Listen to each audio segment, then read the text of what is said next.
ওনার যদি শেয়ার বেরিয়ে আসে অপরাধ লব্ধ প্রপার্টি আবার চাবো।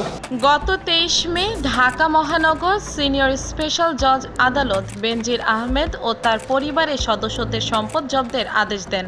আদালতের আদেশের নথিতে দেখা যায় জিশান মির্জার নামে 57টি দলিলে রয়েছে 240 বিঘা জমি। কাজে যতক্ষণ পর্যন্ত ক্রোক আদেশ বহাল আছে ততক্ষণ পর্যন্ত এখানে কেউ হাত দিতে পারবে না।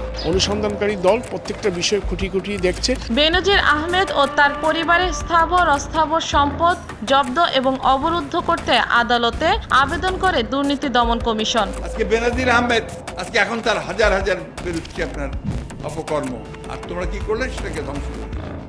একটা দুইটা নয়, এরকম অসংখ্য ঘটনা, সব জায়গায় একই অবস্থা। তখন দেশ স্বাধীনতার জন্য আমরা লড়াই করেছিলাম, আর দেশ রক্ষা করার জন্য এখন এই লড়াই। আমি একটা কথা বলি, এতদিন বেনজির আহমেদ বাংলাদেশের আইজি